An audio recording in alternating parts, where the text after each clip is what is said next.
मैं डीएम झा, आप देख रहे हैं स्टोन टैक्समैन चैनल। यदि आपको इस वीडियो से कुछ विशेष जानकारी मिली हो, अच्छा लगा हो, तो इसको सब्सक्राइब करें, कमेंट बॉक्स में जाकर यस लिखें, अपने फ्रेंड्स के साथ इस वीडियो को शेयर करें। और यदि लगे कि इसमें ऐसी कोई जानकारी नहीं है जो आपको पहले से नहीं पता थी, या ये वीडियो आपको पसंद नहीं आया, तो कमेंट बॉक्स में जाके नो लिखें।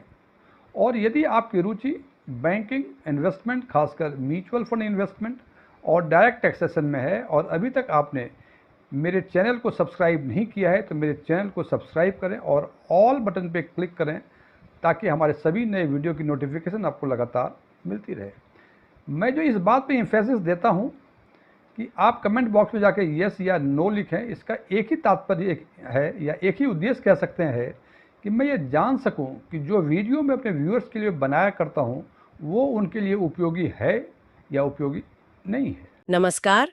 पैसा एक ऐसा टॉपिक है जो हमारी जिंदगी का बहुत अहम हिस्सा है, पर हम अक्सर अपने बच्चों को इसके बारे में ठीक से सिखाने में शायद चूक जाते हैं। हाँ, ये बात तो है। तो आज हम इसी पर थोड़ी गहराई से बात करने वाले हैं। ऐसी आम गलतियों पर रोशनी डालता है जो पेरेंट्स अनजाने में ही कर बैठते हैं। अच्छा। और हमारा इरादा है कि इन गलतियों को समझें और शायद उनसे बचने के तरीके भी ढूंढें।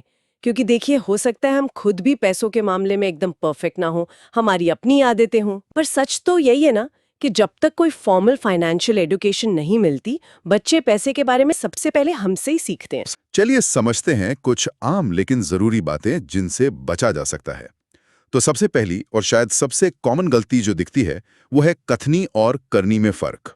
मतलब हम बच्चों को सलाह देते हैं, बेटा पैसे बचाओ, सोच समझकर खर्च करो। बिल्कुल ये कहते हैं सब, लेकिन हमारी खुद की शॉपिंग शायद बिना सोचे समझे हो जाती है, या हम बजट की ज्यादा परवाह नहीं करते।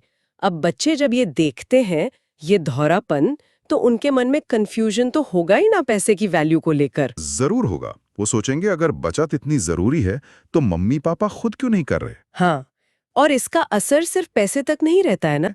जब बच्चे देखते हैं कि पेरेंट्स की बातों और उनके कामों में तालमेल नहीं है, तो ये उनके भरोसे को कमजोर करता है, ना सिर्फ पैसे के मामले में बल्कि शायद हर उस सलाह पर जो आप उन्हें देते हैं। वो पैसे को लेकर शायद मिक्स्ड सिग्नल लेने लगते हैं, या फिर सोचते हैं कि ये जो फाइनेंशियल डिसिप्लिन है ये बस कहने की बात है, करना जरूरी नहीं, बच्चों को करके दिखाना ज्यादा जरूरी है। दूसरी गलती, पैसे को लेकर घर में लगातार बहस होना या तनाव का माहौल रहना। कई घरों में होता है कि माता पिता की पैसे को लेकर सोच अलग होती है, आदतें अलग होती हैं।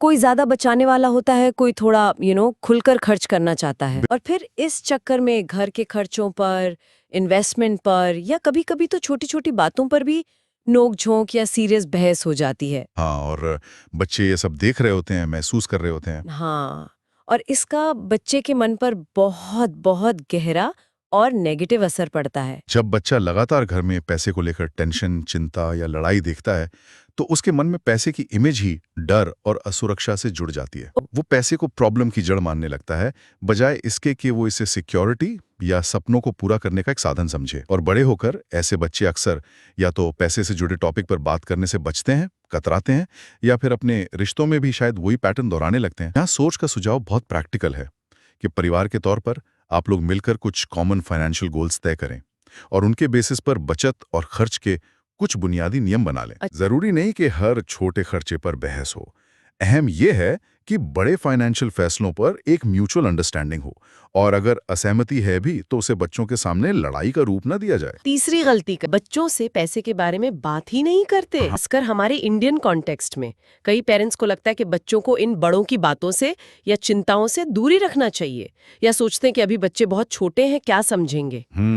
अभी तुम्हारी उम्र नहीं है ये सब जानने की। हाँ बिल्कुल, लेकिन क्या ये वाकई उनके लिए अच्छा है? हम उन्हें जिंदगी के इतने जरूरी पहलू से अनजान रखकर क्या पा रहे हैं? देखिए, ये एक बड़ा विरोधाभास है।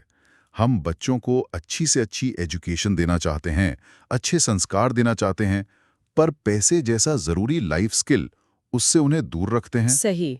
इसका नतीजा, उन्हें बेसिक चीजें सीखने का मौका ही नहीं मिलता। बजट क्या होता है, बचत क्यों जरूरी है, इन्वेस्टमेंट का क्या मतलब है, ये सब उनके लिए एलियन कॉन्सेप्ट्स रह जाते हैं। पैसे को लेकर उनके मन में या तो एक शर्म का भाव आ सकता है, अरे इस बारे में बात नहीं करनी चाहिए, या सीक्रेसी ये छुपाने वाली बात है। या फिर बिल्कुल उल्टी तरफ, वो अवास्तविक उम्मीदें पाल लेते हैं क्योंकि उन्हें पता ही नहीं कि पैसा आता कहाँ से है और खर्च कैसे होता है। तो सवाल ये उठता है कि क्या हम अनजाने में उन्हें फाइनेंशियली इलिटरेट बना रहे हैं? बच्चों की उम्र के हिसाब से उनसे पैसे के बारे में बात करें। बातचीत बिल्कुल कैजुअल है, अनौपचारिक। जैसे आप ग्रोसरी स्टोर में हैं तो उन्हें बता सकते हैं कि आपने एक ब्रांड की जगह दूसरा क्यों चुना। शायद कीमत कम थी या क्वालिटी बेहतर लगी। या जब आप बिजली का बिल भर रहे हैं तो उन्हें दिखा सकते हैं कि देखो, ज़्यादा एसी चलाने से बिल कैसे बढ़ जाता है। इसे कोई डरावना या बोझिल टॉपिक बनाने की ज़रूरत नहीं है, बस रोज़मर्रा की ज़िंदगी का हिस्सा बनाएं। चौथी गलती जो इससे थोड़ी कह सकते हैं उलट है, वो है बच्चों को अपने पैसे से जुड़े छोटे मोटे फैसले भी खुद न लेने देना। आजकल इसे एक फैंसी सा नाम भी मिला है, हेलीकॉप्टर पेरेंटिंग। हाँ, सुनाएं। मतलब पेरेंट्स बच्चे के हर काम, हर फैसले पर मंडराते रहते हैं, खासकर पैसों के मामले में। पॉकेट मनी दी तो कैसे खर्च करनी है, दोस्तों के साथ बाहर गए तो कितना खर्च करना है, हर चीज में दखल देना। इसके पीछे शायद डर होता है कि बच्चा गलती कर देगा, पैसे बर्बाद कर देगा। हाँ, शायद यही होता है, लेकिन इस डर का क्या करें? देखिए, डर स्वाभाविक है, लेकिन इसके जो लॉन्ग टर्म परिणाम है वो बच्चे के लिए ज्यादा नुकसानदायक हो सकते हैं। जब आप बच्चे को कभी खुद फैसला लेनी नहीं देते तो वो ट्रेड ऑफ समझना कैसे सीखेगा? मतलब ये समझना कि अगर आज आइसक्रीम खानी है तो शायद कल कॉमिक बुक खरीदने के लिए पैसे कम पड़ेंगे। ये चुनाव करना और उसके नतीजे को एक्सेप्ट करना, ये सीखने का अवसर ही नहीं मिलता। बच्चा पूरी तरह आप पर निर्भर होता चला जाता है। फिर जब वो बड़ा होता है और उसे सच में अपने फाइनेंशियल डिसीजन खुद लेने पड़ते हैं, कॉलेज की फीस, पहली सैलरी, इन्वेस्टमेंट, तो वो या तो बहुत घबराता है या फिर गलतियां करता है क्योंकि उसे कभी प्रैक्टिस करने का मौका ही नहीं मिला। तो समाधान ये नहीं है कि आप उन्हें पूरी तरह खुला छोड़ दें। उन्हें उनकी उम्र और समझ के हिसाब से छोटे छोटे चुनाव करने का मौका दें, पॉकेट मनी दें और उन्हें तय करने दें कि वो इसे कैसे खर्च करना चाहते हैं। अगर वो कोई खिलौना खरीदना चाहते हैं तो उन्हें अलग अलग दुकानों पर दाम देखने दें, कंपेयर करने दें। जरूरी नहीं कि आप अपनी राय उन पर थोपें। हाँ, यहीं पर बात आती है। बाद में जब वो फैसला ले चुके हों तब आप शांति से बैठकर उनसे बात कर सकते हैं कि उनके फैसले का क्या नतीजा निकला, क्या अच्छा रहा, क्या और बेहतर हो सकता था। ये एक सीखने की प्रक्रिया है और गलतियां इस प्रक्रिया का हिस्सा हैं। पांचवी गलती वो है अपनी पीढ़ी का जो फाइनेंशियल ज्ञान है या जो तरीके हैं उन्हें बिना सोचे समझे बच्चों पर थोपना। हम अक्सर ये भूल जाते हैं कि जिस दुनिया में हमारे पेरेंट्स ने पैसे बचाए या इन्वेस्ट किए वो आज की दुनिया से बहुत अलग थी, और जिस दुनिया में हमारे बच्चे बड़े होंगे वो तो आज से भी अलग होगी। तब शायद बैंक में एफडी रखना सबसे सेफ और अच्छा माना जाता था, लेकिन आज बढ़ती महंगाई को देखें तो क्या ये हमेशा सबसे बेहतर विकल्प है? फाइनेंशियल दुनिया बहुत तेजी से बदल रही है।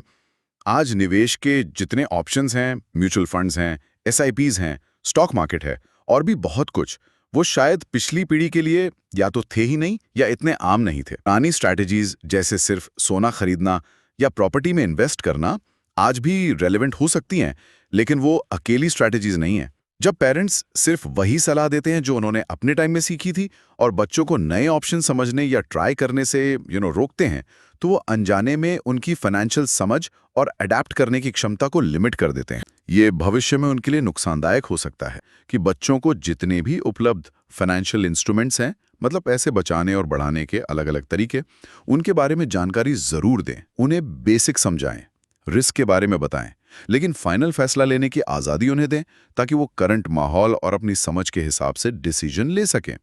उन्हें क्यों समझाएं, ना कि सिर्फ ये बताएं कि क्या करना है। तो अगर हम इन सारी बातों को एक साथ देखें, कथनी करनी में अंतर से बचना, घर में पैसे को लेकर शांति रखना, बच्चों से खुलकर बात करना, उन्हें फैसले लेने देना और पुराने तरीके थोपने से बचना, तो सार क्या निकलता है? मुझे ऐसा लग रहा है कि बच्चों को पैसे के बारे में सिखाना सिर्फ नंबर्स या रूल्स का खेल नहीं है। ये तो विश्वास, कम्युनिकेशन और उन्हें जिम्मेदार बनाने का एक प्रोसेस है। इस पर निर्भर करता है कि हम खुद पैसे को लेकर कितने सहज और जागरूक हैं और क्या हम अपने बच्चों को भविष्य के लिए तैयार कर रहे हैं। सुनने के लिए धन्यवाद।